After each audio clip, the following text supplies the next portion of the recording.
Welcome to Jayasar AS academy. நம்ம என்ன பார்க்க போறோம் அப்படின்னாக்க இன்றைய கரண்ட் அஃபேர்ஸ் தான் பார்க்க போறோம். வாங்க பார்க்கலாம். ஸோ ஃபர்ஸ்ட் கொஸ்டின் பாருங்க. சிக்கிம் மாநிலத்தின் முதல் ரயில் நிலையம் எங்கே அமைந்துள்ளது அப்படின்னு கேட்டிருக்காங்க. ஸோ ஆன்சர் பாருங்க, இதுக்கு ராங்போ. சரிங்களா, ரொம்ப ரொம்ப முக்கியமானது. இது வரைக்கும் பார்த்தோன்னாக்க சிக்கிம்ல ரயில் நிலையமே இல்லாமல் இருந்துச்சு. ஆனால் இப்போ கொண்டு வந்திருக்காங்க, இந்த ஆண்டு கொண்டு வந்திருக்காங்க ராங்போ அப்படிங்கிறது.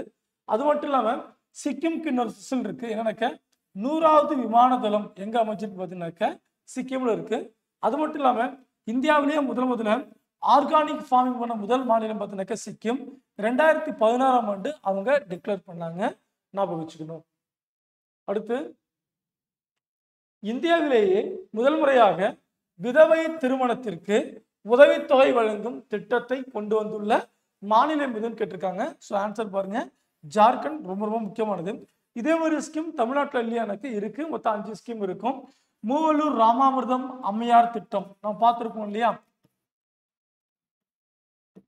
இதான் பார்த்தோன்னா இன்னைக்கு புதுமை பெண் திட்டமா மாறிடுச்சு. ரைட்டுங்களா, புதுமை பெண் திட்டமாக மாறிடுச்சு. மாதந்தோறும் பார்த்தோன்னாக்க உயர்கல்வி படிக்கிற பெண்களுக்கு 1000 ரூபாய் வழங்குற திட்டமா இருக்கு. ரெண்டாவது பார்த்தோன்னாக்க ஈவேரா மணியம்மையார் திட்டம் வந்து பார்த்தோன்னாக்க விதவை மறுமணத்திற்கு வழங்கப்படுகின்ற, அதாவது விதவை இருக்காங்க இல்லையா, அவங்களுடைய மகளுடைய திருமணத்துக்கு வழங்கப்படுகின்ற திட்டம். மூணாவது பார்த்தோன்னாக்க டாக்டர் எஸ் தர்மம்பால் திட்டம். இது வந்து பார்த்தோன்னாக்க விதவைகளின் மறுமணத்திற்கு கொடுக்கப்படுகின்ற திட்டம் தான் டாக்டர் எஸ் தர்மம்பால்.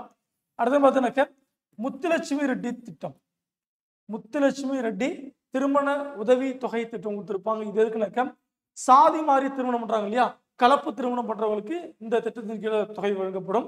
ஃபைனலா பார்த்தோன்னாக்க அன்னை தெரசா திருமண உதவி திட்டம் இருக்குன்னு பார்த்தோன்னாக்க ஆதரவற்றவர்களுக்கான உதவி தொகை திட்டம் தான். இது மொத்தம் 5 ஸ்கீம் இருந்துச்சு, இப்போ 4 தான் இருக்கு. இது மாத்திட்டாங்க இந்த பேரை. சரிங்களா, ஞாபகம் வச்சுக்கணும்.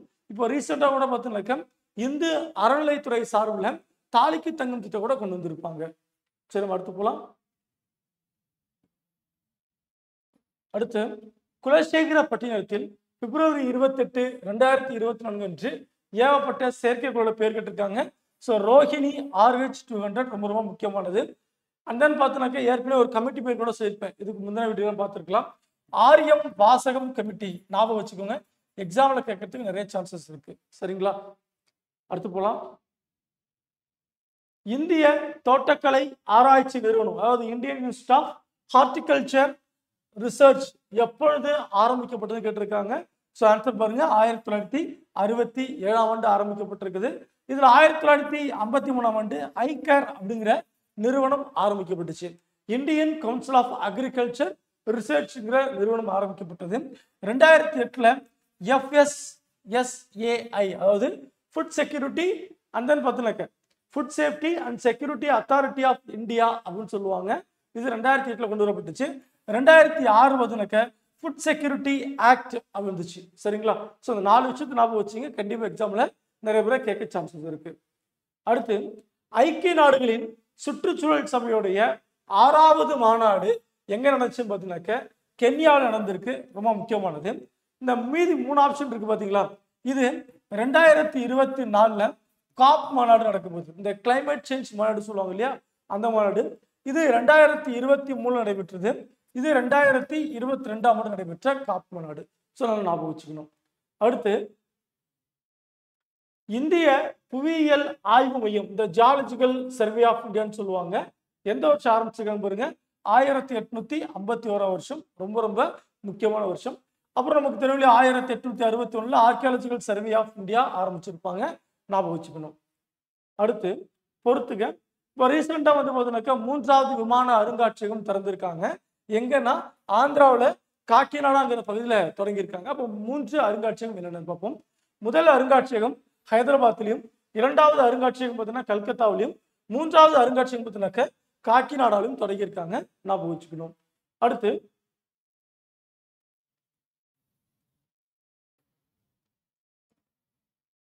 தேசிய புலனாய்வு முகமை, அதாவது நேஷனல் இன்வெஸ்டிகேஷன் ஏஜென்சி.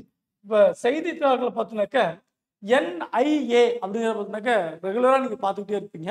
ஸோ அந்த அமைப்பு வந்து எந்த வருஷம் ஆரம்பிச்சிருப்பாங்க பாருங்க, 2008ஆம் ஆண்டு ஆரம்பிச்சிருக்காங்க. ரொம்ப ரொம்ப முக்கியமானது. அடுத்து இதுவும் பார்த்திருப்பீங்க. இடின்னு சொல்லியிருந்திருப்பாங்க இல்லையா? இடினா பாருங்க, என்ஃபோர்ஸ்மெண்ட் டைரக்டரேட் சொல்லுவாங்க இல்லையா? அமலாக்கத்துறை. இதுவும் பார்த்தீங்கன்னா ரீசெண்டா எல்லா நியூஸ் பேப்பரும் நீங்க பார்த்துருக்கலாம். இது எந்த வருஷம் உருவாக்கியிருக்காங்க பாருங்க, 1956ஆம் ஆண்டு உருவாக்கப்பட்டிருக்கு. ஞாபகம் வச்சுக்கோங்க. ஏன்னா இது ரெண்டுமே அடிக்கடி செய்தித்தாள்ல பார்க்குறீங்க. கண்டிப்பா இது சார்ந்திருக்க கேள்வி வரலாம். ஞாபகம் வச்சுக்கணும். அது மட்டும் இல்லாம இந்த என்ஃபோர்ஸ்மெண்ட் டைரக்டரி பத்தி இருக்க 3 சட்டங்கள் இருக்கு. ஞாபகம் வச்சுக்கணும். எக்ஸாம் நிறைய முறை கேட்டிருக்காங்க. எக்கனாமிக்ஸ் புக்ல கூட இருக்கு. பாருங்க, அந்நிய செலாவணி மேலாண்மை சட்டம் 1999 வருஷம் கொண்டு வந்திருக்காங்க. ரெண்டாவது பண மோசடி தடுப்பு சட்டம் பாருங்க, 2002ல கொண்டு வந்திருக்காங்க. தப்பியோடிய பொருளாதார குற்றவாளிகள் சட்டம் வந்துனாக்க 2018 வருஷம் கொண்டு வந்திருக்காங்க. கம்பல்சரி ஞாபகம் வச்சுக்கோங்க. எக்ஸாம்ல கேட்க நிறைய சான்சஸ் இருக்கு. சரி, அடுத்து ராஷ்டிரிய ஸ்வஸ்தய பீமா யோஜனா அப்படிங்கிற ஸ்கீம் எந்த வருஷம் தொடங்கப்பட்டு கேட்டிருக்காங்க? 2008ல தொடங்கப்பட்டிருக்கு. ஞாபகம் வச்சுக்கணும். இது ஏன் இந்த இடத்துல பேசுறாங்க அப்படின்னாக்க, ஆயுஷ்மான் பாரத் ஸ்கீம் ஒன்று படிச்சிருப்போம் இல்லையா? ஆயுஷ்மான் பாரத் திட்டம், அதற்கு முன்னாடி திட்டம் தான் பார்த்தீங்கன்னா இந்த ராஷ்டிரிய ஸ்வஸ்தயா பீமா யோஜனா.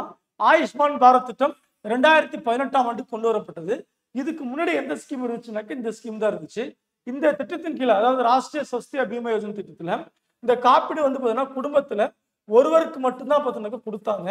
ஆனா இந்த ஆயுஷ்மான் பாரத் பார்த்தீங்கன்னா குடும்பத்தில் இருக்க அத்தனை பேத்துக்கும் கவர் ஆகும்னு சொல்லியிருப்பாங்க. ரொம்ப ரொம்ப முக்கியமானது. அண்ட் தென் பார்த்தீங்கன்னாக்க இந்த ஆயுஷ்மான் பாரத் திட்டத்தின் கீழே கிட்டத்தட்ட சேர்ந்தவங்கல 48% பெண்கள் தான் அப்படின்னு பார்த்தீங்கன்னாக்க தகவல் சொல்லுது.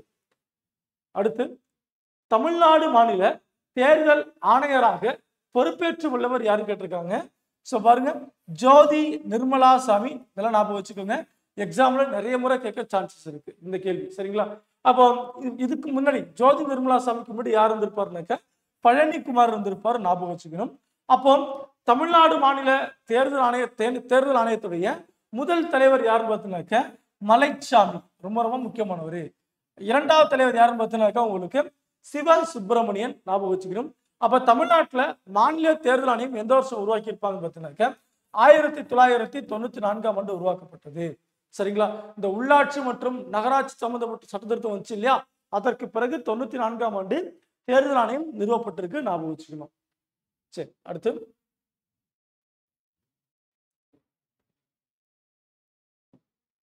அடுத்து 2023ஆம் ஆண்டிற்கான சாகித்ய அகாதமி மொழிபெயர்ப்புக்கான விருதை தமிழில் வென்றவர் யாருன்னு கேட்டிருக்காங்க.